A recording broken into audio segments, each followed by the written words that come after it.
Welcome to the TCU Innovates podcast. For over 150 years, Texas Christian University has been at the forefront of innovation, and we're just getting started.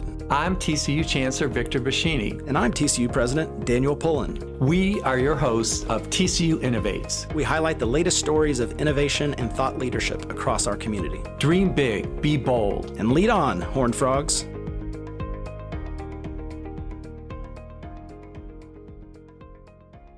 Hey everybody, this is TCU President Daniel Pullin, and I'm here with a very special edition of our TCU Innovates podcast coming at you from Paris, France, which is obviously hosting the International Olympic Games this summer of 2024.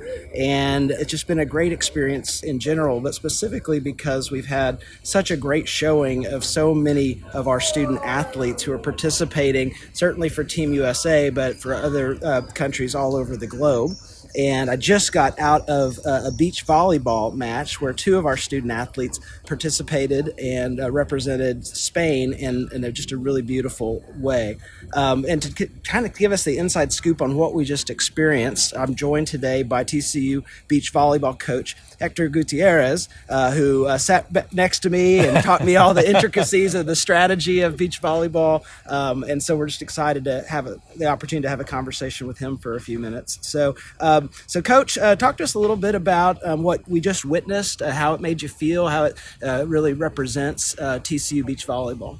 Well, first of all, thank you for having me, and thank you for supporting the girls, because they really appreciate that.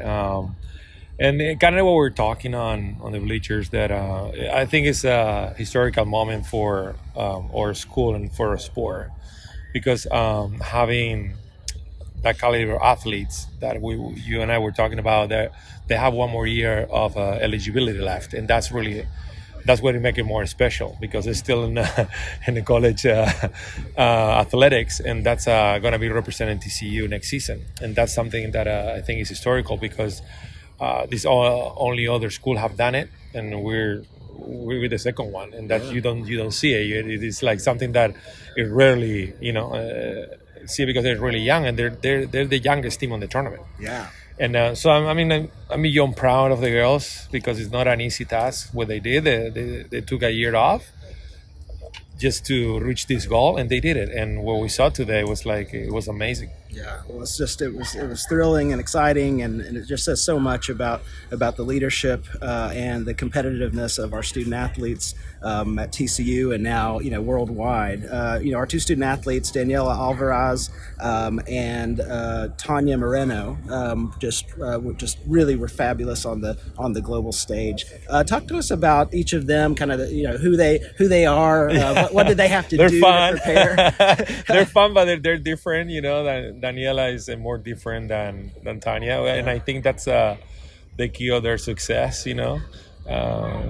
Daniela is a little bit more introvert, and they like to be, more outgoing, if you want to say so, and Tania is too, but it's a little bit more reserved. It's more like the critical mind. They're like really focused and everything. But I think it's amazing, because their personalities are fun, but they're different. But they obviously do really well on the court. Absolutely. and that's something that a lot of high caliber athletes do have. That you don't have to have the same personality or be the best friends or whatever outside the court, which they are. But as I said, they have their differences, and I think that's why they make that team special. Yeah, absolutely. Well, what do they have to do? I mean, what does it take to really become an Olympian? You've worked with talented beach volleyball players for many, many years. What really sets someone apart and allows them to compete at this level? Well, obviously, a lot of work, dedication. That's a given. I think the mental toughness on those stages that we're talking like today, you see 7,500 people or 10,000 people in a stadium that you don't play against in front of that crowd very often, and they're like silver medal in the European Championships this summer. So it was the same thing. That it's a big crowd, 10,000 or plus, and the mental toughness that you need to show. Especially we can't forget they're 20 years old. Yeah. They're competing with people that been on the tour for 10 plus years playing together, and they're in college. They don't have the same opportunities to compete internationally because they compete at TCU. So what they do when they finish school in May, they go and compete international from Spain from May to August, and that's it. Yeah. They might play another 1-2 tournaments during the fall because we're flexible or we're a spring sport. But there's a big disadvantage because they from January to May, they're not allowed to go because we're in season. So the mental toughness and like the sense of urgency, like, hey, this is my opportunity. I need to take it because I don't know when it's going to be my next tournament because I have to go back to the States and keep playing for TCU. Yeah. Oh, fantastic.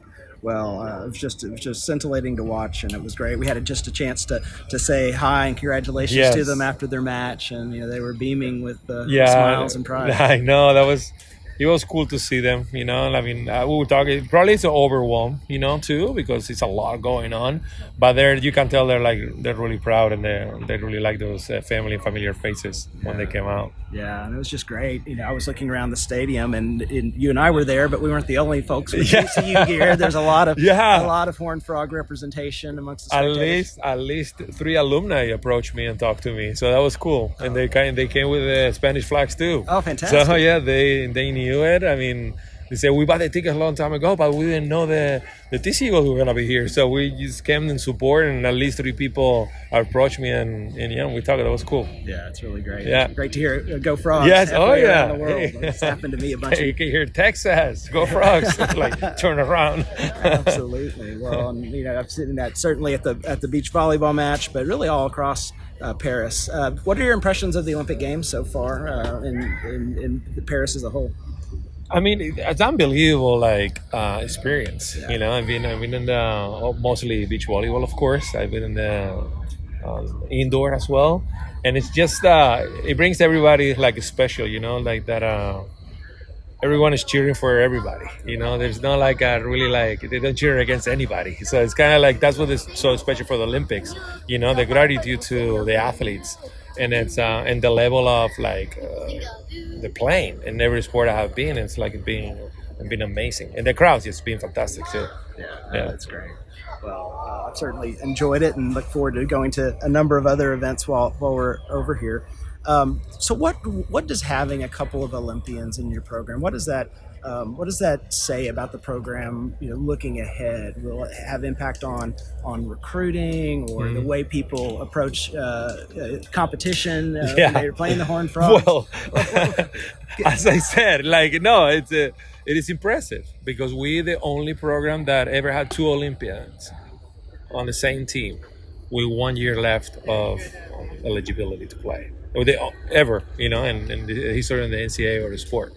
And that's what we're talking about before, right? It's a big target on your back.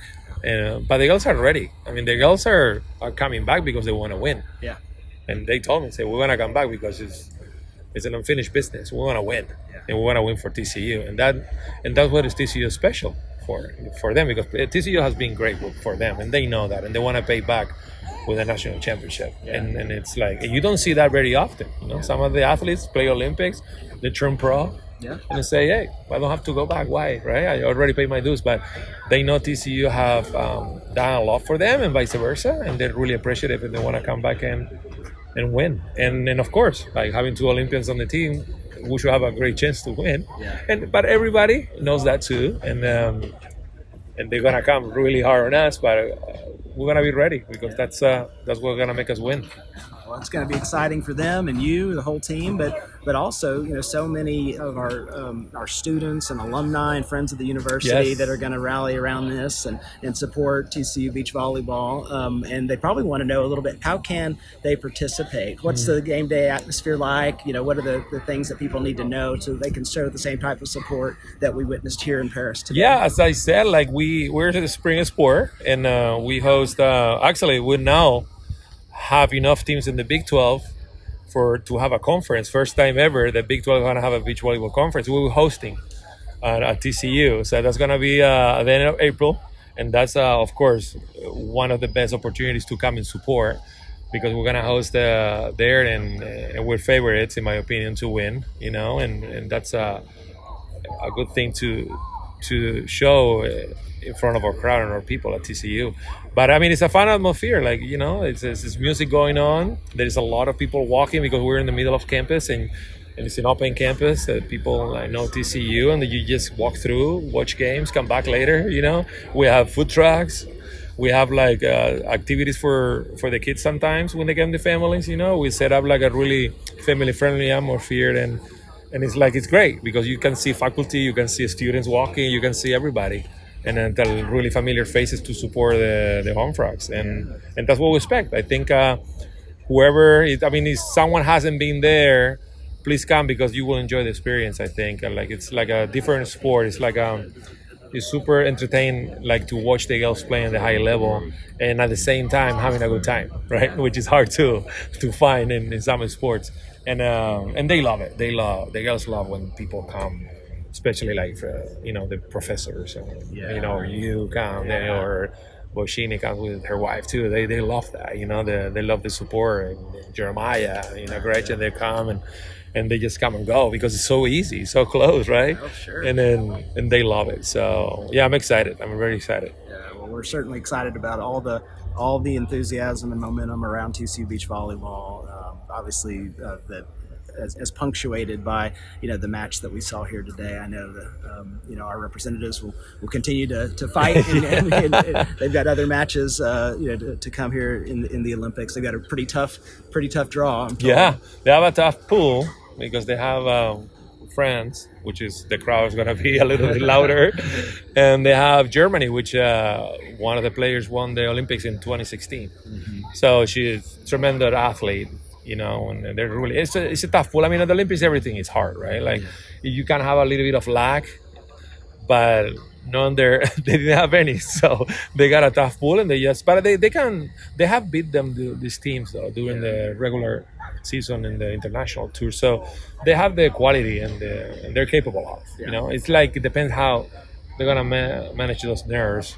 How they act on the court and how they can bring their best game, because that was Tania was telling you, like, we played well, but it wasn't we didn't feel like that was our best day, right? And that's the first time ever in the Olympics, so that's what it is, know. And but I'm pretty sure on Wednesday is gonna be a way better showing. Yeah, confident. Yeah. Well, the youngest and the first time, and probably a little everything nerves, together. Understandably so, but they played their hearts out, and it's just really, really exciting to watch. So people are learning more and more about TCU beach volleyball. They probably are learning more and more about you. But for our listeners who don't know you well, how did you get to TCU? What's your background? How did you become a beach volleyball coach? Well, I'm from the Canary Islands in Spain. So obviously, like, I grew up playing soccer, volleyball, and beach volleyball. And yeah, I mean, I met my wife in Spain. And she graduated for UCLA, and she went to Spain, to Canary Islands, and play professionally. And I was playing too on a different island, but it happens that an American guy was playing with me. He was a UCLA alumni too, and he was the same class as my wife. So that's how we met. Long story short, I one summer they gave me from my school back in Spain. They gave me a scholarship to study English somewhere, and my wife, my girlfriend, we were dating back then, and say, why don't you come to LA? I live in Venice Beach. And you just need to finish the summer school. I'm done with school. Come and stay with me. And I said, sure. I went there, and that's how I started it. To the beginning of, I went to LA for three months, finished my scholarship, went back to Spain because I had one more year contract left to play on my team. And I moved, and I went back to the States. And I started coaching more on the beach, because I was still young. I was like 29 or something. I started coaching her more and some people. And the person who we just saw, Christophe, he's the Swiss national team coach. Because my wife got a contract in Switzerland, we moved, and I get in contact with them, and they give me an opportunity to be with the national team in Switzerland, like helping them out, like in the beginning, like kind of like volunteering type of thing. So that's why we're really good friends, and we're like joking about the game. And that's how it really started. I started in Switzerland, and from there I moved to Germany.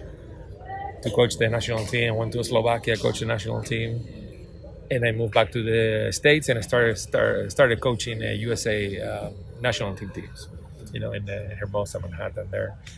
And I got hired at Florida State as an assistant coach because that's when the NCAA started with needed coaches, and it was like a sport. And I was kind of like tired of traveling around the world, like kind of like scrambling, like my wife on one side. And I was like, I think it's good to start settling in the States. It's going to stay in the future. And this opportunity got from Florida State as an assistant coach. And I was there for a year. The TCU have an open spot the year after.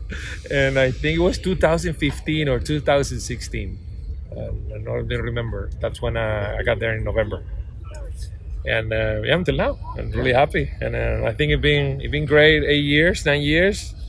We have built that program, I got our assistant coach Majo Orellana too, like huge help. She was there after 2 years that I got a hire, because we started the process with the coaches and kind of building the program. And now we're in the best teams in the country, which we're really proud to say. Yeah. And just we have to go for more, like we were saying before, having these athletes on the team, we need to take that advantage and win it all.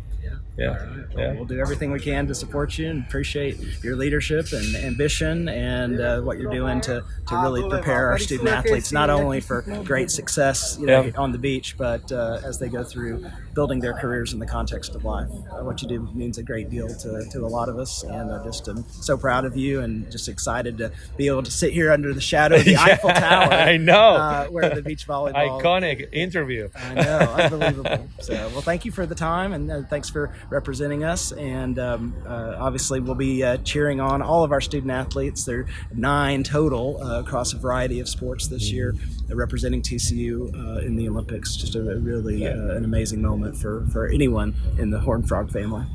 Yeah, thank you. And I would like to say one last thing, like everyone who's listening and helps TCU, that it makes a difference. It makes the difference because, of course, I work for TCU. You work for TCU, and everyone is doing a good job. But I'm not saying it just because it's TCU and I'm part of the family. It's the truth, because I see it. I see how the girls develop, how the girls like TCU giving opportunities and experience that other places don't. And that makes the difference, because without TCU, it will be hard to think those Daniel and Tania will be here today. And that's what it matters, right? Yep. That's what it matters. That experience, that because you make a decision 4 years ago to come to TCU when you were 16 or 17, where you are right now. Yeah. And it's like, and those things matter. So for everyone who supports TCU, thank you, because it changed lives. It does. It really does. Yeah. You're a big part of that, and can't thank you enough. So, all right, well, get back out there in the streets of Paris, and hopefully we'll see you at another match before it's all said and done. Yeah, thank you, and thank you for having me. We'll see you around. All right, that's it, everybody. Special edition of the TCU Innovates podcast from Paris, France, for the Olympics with Coach Hector Gutierrez. Go Frogs! The TCU Innovates podcast is recorded at the KTCU studio in the Bob Schieffer College of Communications at Texas Christian University. Thank you to the KTCU team for supporting our show. Go Frogs!